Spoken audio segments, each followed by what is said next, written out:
মুসলমানের ছেলেরা ও জওয়ানেরা যুবকেরা বিনার সঙ্গে দুটি কথা আপনাদেরকে বলে চলে যাব বাবাজি। আল্লাহ পাকের নবী বলেছেন আল মুসলিমু আকুল মুসলিম। গোটা পৃথিবীর জমিনে যত মুসলমান রয়েছে এক মুসলমান অপর মুসলমানের ভাই। একজন মুসলমান যদি বিপদে পড়ে ঈমানের দাবি বিশ্ব নবী বলেছেন ঈমানদার হিসেবে আপনাকে প্রতিবাদ করা লাগবে। হাদিসটি বুখারী শরীফের ভিতরে রয়েছে। নবীজি বলেছেন মান রাআ মিনকুম মুনকারান ফালইগাইরহু বিয়াদিহি ফাইন লাম ইসতাতি' ফাবিলিসানি ওয়া ইন লাম ইসতাতি' ফাবিকলবি ওয়া যালিকা আযআফুল ঈমান।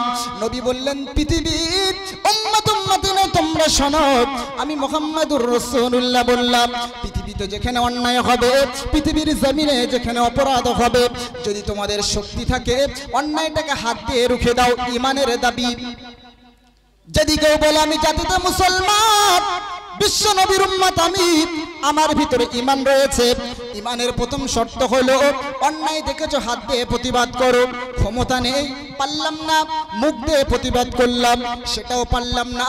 নবীজি বলেছেন সর্বশেষ স্টেপ ঈমানদার তোমার বাড়ির সামনে যে কোনো রকমের অন্যায় যদি হয়, তোমার চোখের সামনে যদি কোনো মুসলমানের সঙ্গে অবিচার করা হয়, অন্যায় করা হয়, বিশ্ব নবী সুন্দর করে বলেছেন an biggest believe of your life. যদি কেউ বলে আমি বিশ্বাসী ঈমানদার, আমাকে মরতে হবে আল্লাহকে বিশ্বাস করি, তবে নবীজি সুন্দর করে বলে দিয়েছেন ঈমানের দাবি হলো অন্যায় দেখেছো হাত দিয়ে প্রতিবাদ করার ক্ষমতা নেই, জবান দিয়ে বলার ক্ষমতা নেই, তবে অন্তত পক্ষে ঈমানদার হিসাবে আপনাকে একটু অন্তর থেকে ঘৃণা করা লাগবে। আমরা অন্তর থেকে ঘৃণা করি। And in biggest belief of your life, নবীজি বলেছেন ঈমান যদি আপনার মধ্যে থাকে তো এটা ঈমানের দাবি। বিশ্ব নবী বলেছেন অন্যায় দেখলে আপনাকে অন্তত প্রতিবাদ না পারলেও অন্তর থেকে ঘৃণা করা লাগবে, সেটা যে কোনো ধরনের অন্যায় হতে পারে। আর যে ব্যাটার মধ্যে অন্যায় দেখে যার মধ্যে মানবতা নেই, ইসলাম শিখিয়েছে, নবীজি বলেছেন ভাববে ওই মানুষটা বেঈমান। যার সামনে অন্যায় হয় আর সে চোখ বুঝে মুখ বুঝে সহ্য করে নিল, নবীজি বলে দিলে এটা অন্যায় হয়েছে। তাই নজরুল ইসলাম বড় সুন্দর করে বলেছেন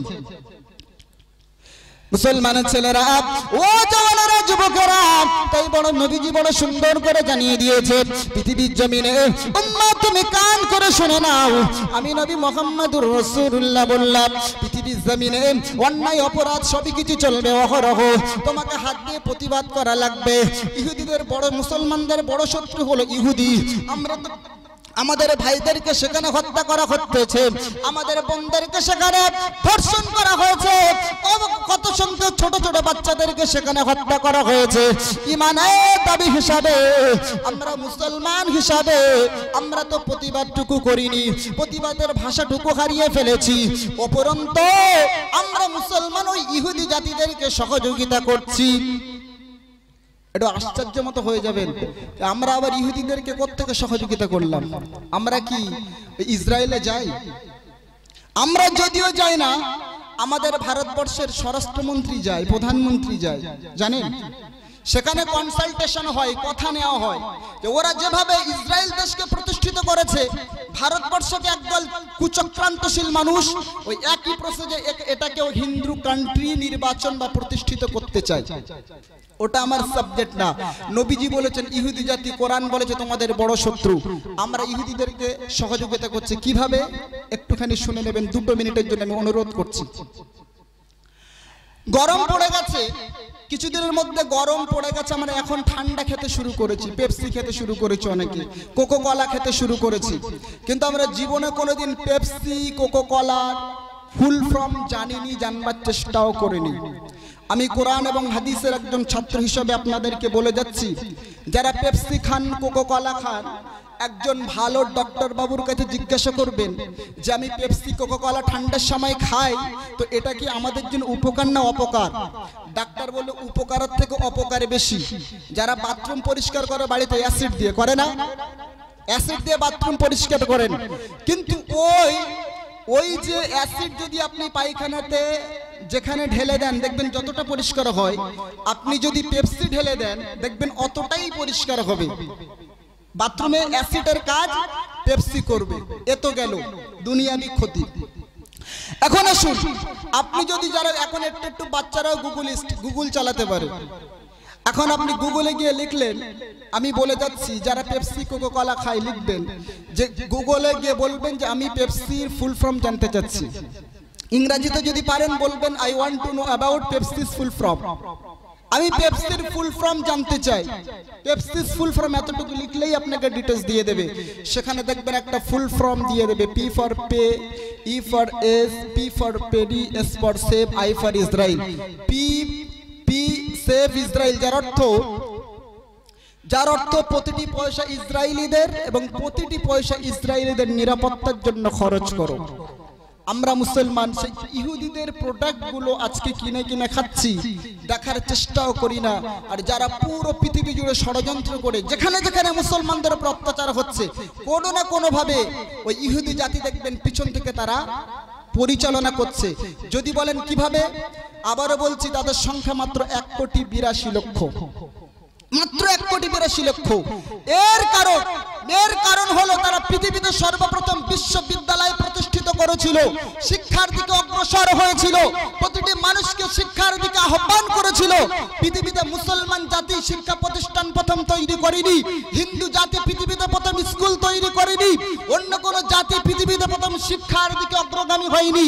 যে জাতি সর্বপ্রথম মানুষকে শিক্ষার দিকে আহ্বান করেছে, যারা পৃথিবীতে প্রথম বিশ্ববিদ্যালয় প্রতিষ্ঠিত করেছে, এরা হলো জাতিতে ইহুদি। অন্য একটা ব্যাখ্যায় মুফাসসিরিন কেরামেরা বলেছে, মান্না ওয়া সালওয়া জান্নাত একটি খাবার, ওই খাবার অনেক দিন যাবত ইহুদি জাতিরা খেয়েছিল, যার জন্য ইহুদি জাতিদের ব্রেন এত প্রখর আল্লাহ জান্নাতি খাবার খাওয়ার জন্য করেছে। সংখ্যায় মাত্র নগণ্য 1,82,00,000 হওয়ার পরেও গোটা পৃথিবীতে মুসলিমদের সংখ্যা 258 কোটি। আর মুসলিম দেশ আছে কটা জানেন? 68 কোটি। যদি মুসলিমদের সঙ্গে ইহুদিদের যুদ্ধ করা লাগে, একটা মুসলিম দেশ শুধু ভারতবর্ষের মুসলমান যদি সঙ্গে যুদ্ধ করে, তো যদি দুটো দলকে যুদ্ধ করানো হয়, আমরা একবার ছুটে যাব, ওরা নিচে পিছে একদম মারা যাবে। এর পরেও আমরা আজ বেকার হয়ে গেছি, আমরা আজ বোকায় পরিণত হয়ে গেছি। একটাই মাত্র কারণ, আমরা শিক্ষার দিকে অগ্রগামী হইনি। জাতিকে যেটা দেওয়ার দরকার ছিল, ওলামারা সেটা জাতিদের সামনে বলে না, বললে অনেকে রেগে যাবে। এমন বক্তব্য আছে যদি করা শুরু করি এখানে লোক উঠতে শুরু করবে, অনেক আমার পিছনে দাঁড়িয়ে যাবে যে হুজুরকে আজকে বাড়ি যেতে দেবো না, ধরে মোটামুটি কিছু একটা করেই তবে ছাড়ব। আপনার যে কজন মানুষ আছে, আমাকে কিছু বিষয় বলতে বলা হয়েছে, অনেক কথা বলার ছিল, সংক্ষেপে একটি কথা বলছি।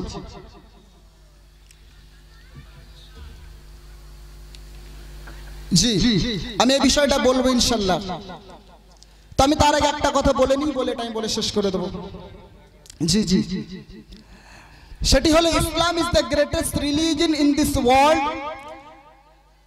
ইসলাম হলো এমন একটি ধর্ম, এমন একটি জীবন বিধান, যার ভিতরে গোটা মানব জাতির, গোটা পৃথিবী জাতির জন্য কল্যাণ নিহিত রয়েছে। একবার জোরে বলুন সুবহানাল্লাহ। চিল্লে বলা গেল না সুবহানাল্লাহ? কর্ণাটকের মাটিতে একজন মুসলিম বোন তাকবীর দিয়েছে, আর গোটা পৃথিবীর মুসলমানরা দাঁড়িয়ে দাঁড়িয়ে সজাগ হয়েছে। একজন বোনের তাকবীরে 200 জন 400 জন অসভ্য জানোয়ার ছুটে পালাতে বাধ্য হয়েছে। আমরা এতগুলো মুসলমান বসে আছি, গলা ফেটে মারা গেলেও মান কুতিলা ফি সাবিলিল্লাহি ফাহুয়া শাহিদুন।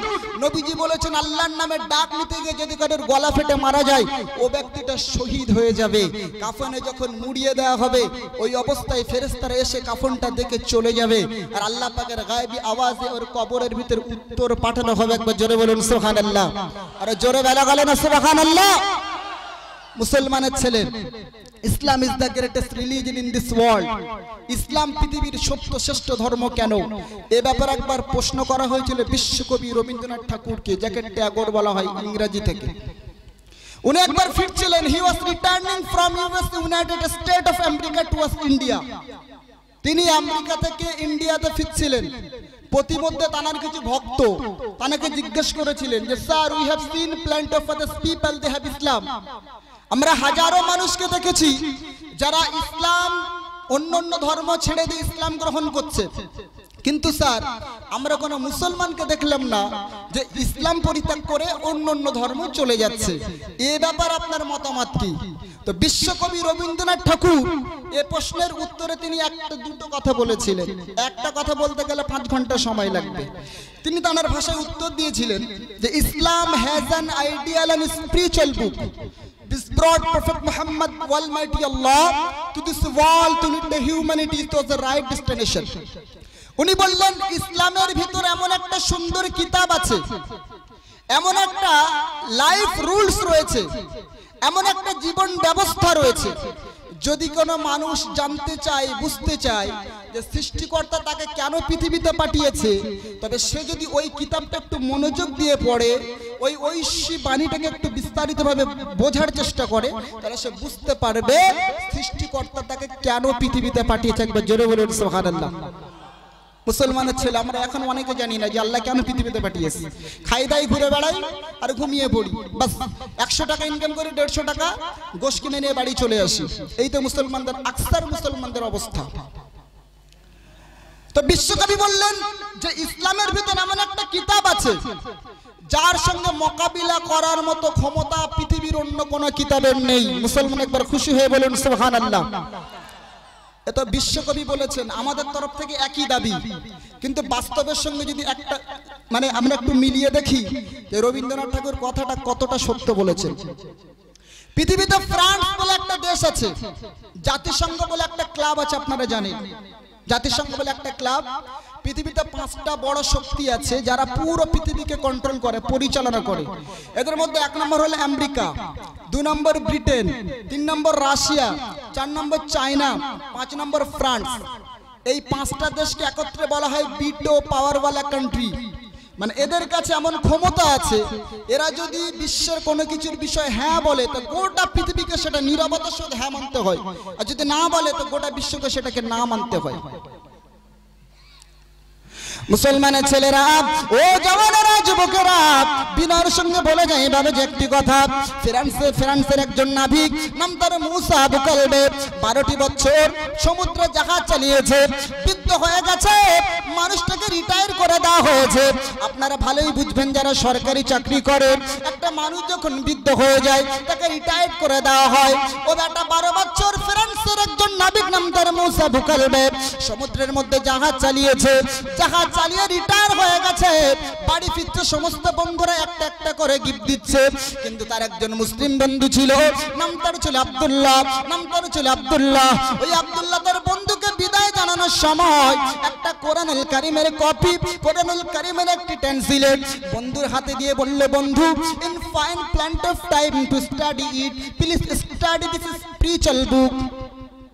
বন্ধুকে বলল, বন্ধু, তুমি যখন বাড়িতে চলে যাবে, বাড়িতে যাওয়ার পরে অনেক সময় তুমি পেয়ে যাবে, অবসর প্রাপ্ত জীবন, মানুষ রিটায়ার হয়ে গেলে আর কি নাতি নাতনি নিয়ে খেলা করা আর মৃত্যুর জন্য অপেক্ষা করা, এই তো, এই ছাড়া বেশি কিছু নয়। তার মুসলিম বন্ধু আব্দুল্লাহ তার মুসা বুকালবাকে বলে দিল, বন্ধু, যখন বাড়িতে গিয়ে তুমি অনেক সময় পাবে, বিনয়ের সঙ্গে বলি রে বন্ধু, আমার এই কিতাবটা একটি তুমি খুলে দেখো।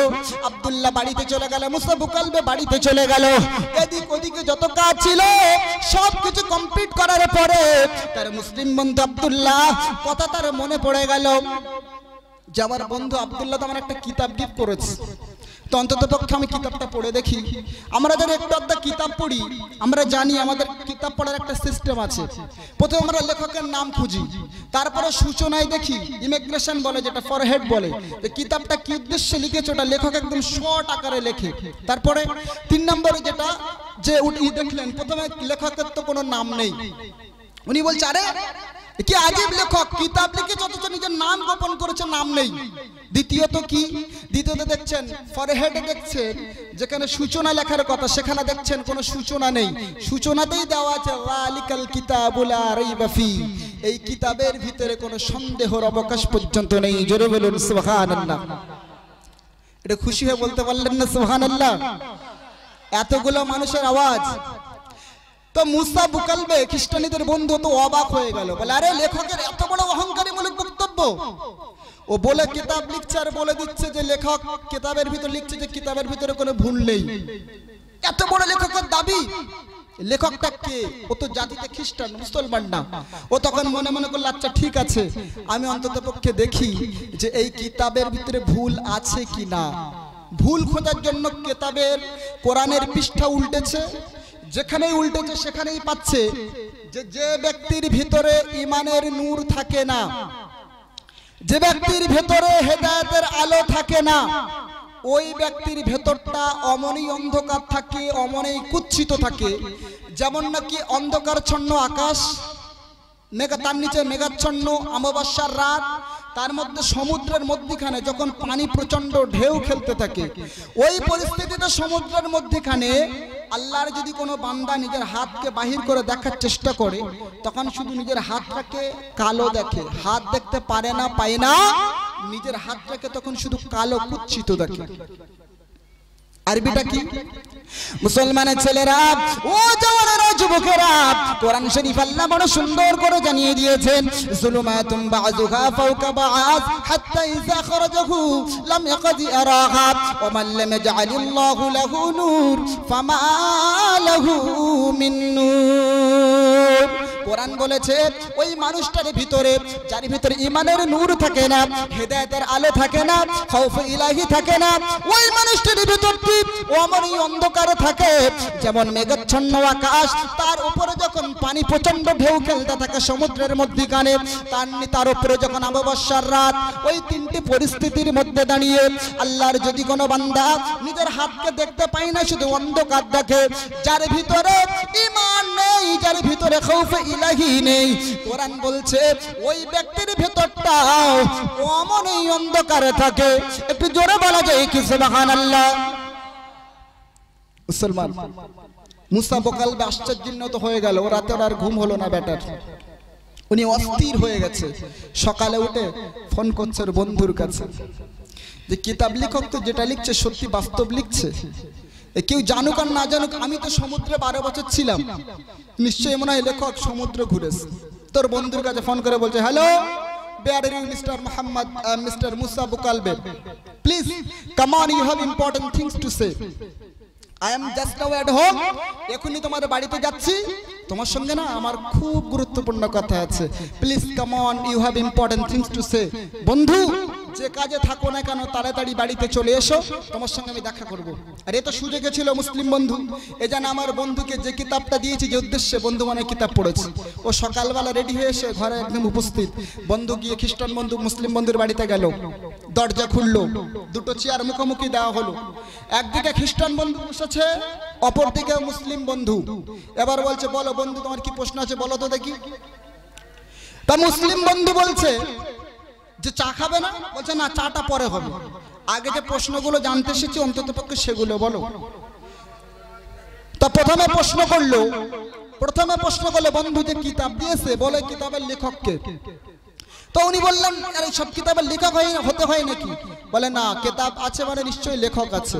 দ্বিতীয় প্রশ্ন, বলে এই কিতাব লেখক কত বড় অহংকারী মুলুক, কত বড় দাবি লেখকের যে কিতাব লিখছে আর বলছে কিতাবের ভিতরে কোনো ভুল নেই। তৃতীয়, বলে আচ্ছা এই কিতাব লেখক কি সত্যি করে সমুদ্র ঘুরেছে? তিনটে প্রশ্ন করেছে। মুসলমানের ছেলেরা, ও জওয়ানেরা, যুবকেরা, বিনয়ের সঙ্গে দুটি কথা বলে দিয়ে চলে যাই বাবাজি। প্রথম প্রশ্ন হলো এই লেখক কোথায় থাকে, কোথায় তার বাড়ি? এই লেখকের নাম কি? মুসলিম বন্ধু আব্দুল্লাহকে তার খ্রিস্টানি বন্ধু মুসা বুকালবে প্রশ্ন করেছে। মুসলমানের ছেলেরা, তার খ্রিস্টান বন্ধু মুসা বুকালবেকে আব্দুল্লাহ প্রথমত উত্তর দিয়ে দিল, বন্ধু তুমি শোনো, এই কিতাব যিনি লিখেছে রে বন্ধু, এই কিতাব তিনি পৃথিবীর কোনো লেখক নয়, পৃথিবীর কোন মানুষ নয়, এই কিতাব যিনি লিখেছেন তার নাম হলো hour Almighty Allah, who had created all of us. বন্ধু কিতাব যিনি লিখেছেন তিনি হলেন এই পৃথিবী বানানেওয়ালা। জনে বলুন সুবহানাল্লাহ। আরো চিল্লে বলা যায় না মুসলমান সুবহানাল্লাহ। মুসলমানের ছেলেরা, দ্বিতীয় নম্বরে প্রশ্ন করেছিল বন্ধু তুমি বলো এই কিতাব লেখক কত বড় অহংকারী মূলক দাবি। মুসলিম বন্ধু তার জবাবে বলে দিল, অহংকার একমাত্র আল্লাহর জন্য সাজে। এজন্য হাদিসের ভিতরে এসেছে আল কিবরিয়াউ রিদাই। ও আমার বান্দারা তোমরা শোনো, আমি আল্লাহ পাক তোমাদেরকে বলে দিলাম, টাকা বেশি বলে অহংকার করো না, ইলম বেশি বলে অহংকার করো না, গরীব হয়েছে ধনী ধনী হয়েছে বলে গরিবের উপরে অহমিকা দেখায়ও না। আল্লাহ বলেন অহংকার হলো আমি আল্লাহ আমার চাদর, তোমরা মানুষ তোমাদের ভূমিকা রূপে পাঠিয়েছি, বড় দামি মানুষ হয়েছে বলে অজ্ঞ মানুষকে তোমরা অবহেলা করিও না। এটা আল্লাহ পাক বলেছে অহংকার হলো আমার চাদর। মুসলমানের ছেলেরা এজন্য অহংকার তার আল্লাহর জন্য সাজে, মানুষের জন্য সাজে না। দ্বিতীয়ত ও মুসলমানের ছেলেরা, 3 নম্বরে প্রশ্ন করা হয়েছে, মুসলমানের ছেলেরা 3 নম্বরে প্রশ্ন করা হলো বন্ধু তুমি বলো এই কিতাব লেখক কি সত্যি করে সমুদ্র পরিভ্রমণ করেছে? মুসলমানের ছেলেরা ও জওয়ানেরা যুবকেরা পর্দার আড়ালের মায়েরা বোনেরা 3 নম্বরে প্রশ্ন হলো লেখক কি সত্যি করে সমুদ্র ঘুরেছে? তখন তার মুসলিম বন্ধু আব্দুল্লাহ জবাবে বলতেছে বন্ধু তুমি শোনো, ও বন্ধু তুমি শোনো, এই কিতাব লেখক যিনি পৃথিবী বানিয়েছেন তিনি সমুদ্র বানিয়েছেন, যিনি সমুদ্র বানিয়েছেন তিনি তো আসমান বানিয়েছে, আরে যিনি আসমান বানিয়েছেন তিনি তো কোরআন লিখেছেন, তিনি সমুদ্র বানিয়েছেন। অতএব কোরআন সম্পর্কে, নদী সম্পর্কে, মহাসমুদ্র সম্পর্কে এই সত্য কথা সঠিক তথ্যটা তুলে ধরে এই তো কথারই কথা, যুক্তিযুক্ত কথা। অতএব তিনি নদী বানিয়েছেন, তিনি কোরআন লিখেছেন, তো তিনি তো বাস্তবটাই বলবেন। জোরে বলুন সুবহানাল্লাহ। এবারে মুসলিম বন্ধু বলছে অ্যাবসেট, খ্রিস্টান বন্ধু মুসা বকলে বলছিল অ্যাবসেট। I believe this book is the greatest book, is the spiritual this brought Prophet Muhammad Almighty Allah to this world to lead the humanity to the right destination. খ্রিস্টান বন্ধু বলছে বন্ধু সত্যি তুমি যেটা বলেছো সত্য কথা, এই লেখকের এই কিতাবের যা কথা যা লেখা আমি 100% শিওর হয়েছি যে লেখা পৃথিবীর কোনো মানুষে নয়, এটা হলো কালামে ইলাহি খোদার বাণী। জোরে বলুন সুবহানাল্লাহ। আরে চিল্লে বলা গেল না মুসলমান সুবহানাল্লাহ। এবারে শুনুন, আল্লাহর নবী কিছুদিন আগে একজন মালাউন মারদুদ কোরআনের 26টা আয়াতের বিপক্ষে যে পিটিশন জমা দিয়েছিল সুপ্রিম কোর্টে, ওর ছেলে মেয়ে বিপক্ষে ওর চলে গেছে, ওর স্ত্রীকে ছেড়ে দিয়েছে, নাম তার ওয়াসিম রেজভি, উত্তরপ্রদেশের বাড়ি। আপনার নাম শুনেছেন না? অনেকে শুনেছেন। টাইম পাবো না, সংক্ষেপে বলে দিচ্ছি। আচ্ছা আমার যে কথা বলেছে আমি সে কথাই যাচ্ছি, বক্তব্য তাহলে এ পর্যন্তই থাক। আমাকে প্রথমত বলা হয়েছে শাড়ি পরে নামাজ হবে কিনা এ বিষয়ে বলবার জন্য বলা হয়েছে, বলে দিচ্ছি। মায়েরা অনেকে রয়েছেন, বোনেরা রয়েছেন, বিনয়ের সঙ্গে প্রত্যেকটা মাকে বোনকে বলে যাব শাড়ি পরে নামাজে হবে কিনা। এ ব্যাপারে কোরআন কি বলেছে? আল্লাহ পাকের কোরআন বলেছে ওয়াকারনা ফি বুয়ুতিকুন্না ওয়ালা তাবাররুজনা তাবাররুজাতিল জাহিলিয়াতিল উলা। আল্লাহ পাকের কোরআন বলেছে আরে বিশ্বের বেটা ছেলে মেয়ে, ছেলে নারী এবং পুরুষ, আমি আল্লাহ তোমাদেরকে বললাম তোমরা যাতে নারী রয়েছে, মহিলা জাতি রয়েছে, তোমাদেরকে আমি আল্লাহ পাক বলে দিলাম তোমরা তোমাদের লজ্জাস্থানকে হেফাজত করবে, পূর্ণাঙ্গ রূপে পর্দা করবে, তবে তোমরা নামাজ পড়বে। পর্দা করা হলো ফরজ, মহিলাদের জন্য নামাজ পড়া যেমন ফরজ পর্দা করা হলো তেমন ফরজ। আমাদের মায়েরা বেশি, ভারতবর্ষ এবং বাংলাদেশ এই দুই দেশের মেয়েরা বেশি শাড়ি পরে নামাজ পড়ে। মায়েরা এত কিসির মিসির করছে, আর এই সংক্ষেপ সময় দুদিকে ডিস্টার্ব হচ্ছে, এখন কোনটা ছেড়ে কোনটায় যাই, কথা তো অনেক। তো যাই হোক, শাড়ি পরে নামাজ ত্রুটিযুক্ত হয়, ত্রুটিমুক্ত হয় না, ঠিক আছে? আমি এটা সংক্ষেপে বলে দিলাম। আমার মায়েরা যারা সুন্দরভাবে নামাজ পড়তে চান, কোরআনে 82 জায়গায় আল্লাহ বলেছেন নামাজের কথা, আকিমুস সালাত, নামাজ তো আমাদের জন্য ফরজ। এখন যারা শাড়ি পরে নামাজ পড়ছেন এটা সুন্নাত না, সুন্নাত হলো ম্যাক্সি চুড়িদার, এটা হলো মহিলাদের সুন্নাত। এই জন্য আমি সকলের কাছে বিনয়ের সঙ্গে আবেদন করব আপনারা কমপক্ষে শাড়ি যারা পরে নামাজ পড়েন, ত্রুটিমুক্ত নামাজ পড়তে গেলে আপনাদের চুড়িদার কিংবা ম্যাক্সি পড়তে হবে, এজন্য এটা পড়বেন। যাক, তো আমি সামনে রোজা আসছে, রোজা সম্পর্কে একটি তথ্য দিচ্ছি, আপনারা একটু মনোযোগী হন। রোজা হলো আমাদের জন্য ফরজ, প্রত্যেক বালেগা জ্ঞান সম্পন্ন নরনারীর জন্য রোজা আল্লাহ পাক ফরজ করেছে। রোজা কত বড় ইবাদত, আমরা নামাজ পড়লে আল্লাহ পাকের ফেরেশতারা লিখে দেয়, রোজা করলে আল্লাহ পাকের ফেরেশতারা লিখে দেয়, হজ করলে রোজা করলে আল্লাহ পাকের ফেরেশতারা লেখে না। আল্লাহ বলেন আস-সাওমু লি ওয়া আনা আজজি বিহি, রোজা হলো আমি আল্লাহ আমার জন্য, আর আমি আল্লাহ রোজার প্রতিদান নিজের হাতে দিয়ে থাকি। জোরে বলা যাবে সুবহানাল্লাহ। আল্লাহ যখন নিজের হাতে প্রতিদান দেন তো প্রতিদান কি ছোট হবে না বড় হবে? বড় হবে। আচ্ছা, রোজা রাখলে কি উপকার হয় এ সম্পর্কে আপনাদের একটা তথ্য দিই।